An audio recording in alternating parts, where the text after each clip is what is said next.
গত ৪০ বছর ধরে ঈদের খুশিতে এক নতুন মাত্রা যোগ করেছে শায়েখ সিরাজের অনুষ্ঠান কৃষকের ঈদ আনন্দ। এটি কেবল একটি টেলিভিশন অনুষ্ঠান নয়, বরং বাংলার হাড়ভাঙা খাটুনি খাটা কৃষকদের মুখে একচিলতে অমলিন হাসি ফোটানোর এক মহাযজ্ঞ, যেখানে কোনো মেকি গ্ল্যামার নেই, কোনো কৃত্রিম স্ক্রিপ্ট, আছে শুধু বাংলার মাটির মানুষের অকৃত্রিম উল্লাস। তৈলাক্ত কলাগাছে ওঠার প্রাণান্তকর চেষ্টা আর বালিশ ধুমধারাক্কা লড়াই, এই সবকিছুর আড়ালে লুকিয়ে আছে আমাদের শেকড়কে চেনার এক নিরন্তর লড়াই। শায়েখ সিরাজের হাত ধরে কিভাবে এই গ্রামীণ আনন্দ উৎসব আজ বাংলার জাতীয় ঐতিহ্যের প্রতীকে পরিণত হলো, চলুন জেনে নেওয়া যাক। ১৯৮০ দশকে বিটিভিতে শুরু হওয়া মাটি ও মানুষ ছিল কৃষকের কণ্ঠস্বর, কিন্তু শায়েখ সিরাজ অনুভব করলেন কৃষকরা শুধু হাড়ভাঙা খাটুনি ঘাটে না, তাদেরও বিনোদনের অধিকার আছে। আর সেই ভাবনা থেকেই ঈদের পরদিন প্রচারিত হতে শুরু করে কৃষকের ঈদ আনন্দ। শুরুর দিকে এটি কেবল কৃষি সংবাদের একটি বিশেষ অংশ ছিল, কিন্তু ধীরে ধীরে এটি একটি পূর্ণাঙ্গ উৎসবের রূপ নেয়। চ্যানেল আইয়ের যাত্রার পর এটি আরো বড় পরিসরে ছড়িয়ে পড়ে এবং গত ৪০ বছরে এটি হয়ে ওঠে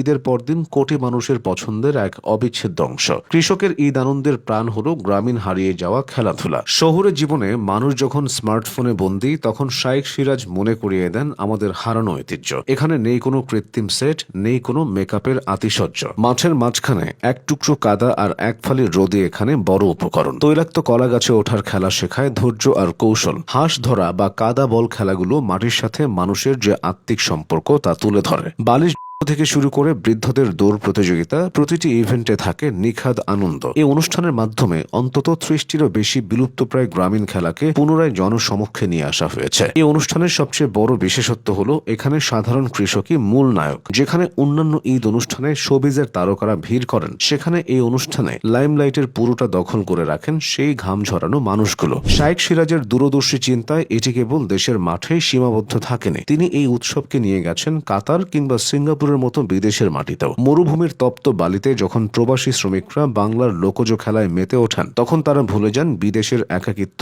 তাদের মনে হয় তারা যেন এক টুকরো বাংলাদেশে আছেন। এছাড়া মজার ছলে কৃষকদের নতুন চাষাবাদ প্রযুক্তি, জলবায়ু পরিবর্তনের প্রভাব এবং বাজার ব্যবস্থাপনার মতো জটিল বিষয়গুলো বুঝিয়ে দেওয়া হয়, যা কৃষি সাংবাদিকতায় এক অনন্য উদ্ভাবন। পুরস্কার হিসেবে লাঙল, বীজ কিংবা পাওয়ার টিলারের মতো প্রয়োজনীয় সামগ্রী প্রদান করার মাধ্যমে এটি সরাসরি কৃষকের উন্নয়ন আর ক্ষমতায়নে ভূমিকা রাখছে। শায়েখ সিরাজ মনে করেন কৃষককে অবহেলা করে কোনো জাতির উন্নয়ন সম্ভব নয়, আর এই অনুষ্ঠানটি সেই উপলব্ধিরই প্রতিফলন। এবারের ঈদ উল ফিতরকে ঘিরে আবারও আয়োজন করা হয়েছে কৃষকের ঈদ আনন্দ অনুষ্ঠানটি। এবারের পর্বটি ধারণ করা হয়েছে কাপাসিয়া, গাজীপুরে। এই আয়োজনে এলাকার কৃষকেরা স্বতঃস্ফূর্তভাবে অংশ নেন। নানা ধরনের গ্রামীণ খেলা ও প্রতিযোগিতার মধ্য দিয়ে তৈরি হয় প্রাণবন্ত ও উৎসবঘন পরিবেশ, যা অনুষ্ঠানে যোগ করে বাড়তি আনন্দ। শায়েখ সিরাজ জানান, কাপাসিয়াকে বেছে নেওয়ার পেছনে রয়েছে বিশেষ প্রেক্ষাপট। তিনি বলেন, দেশের আমিষের চাহিদা পূরণে এবং কৃষি নির্ভর অর্থনীতিকে শক্তিশালী করতে কাপাসিয়ার পোল্ট্রি শিল্প গুরুত্বপূর্ণ অবদান রাখছে। তার মতে,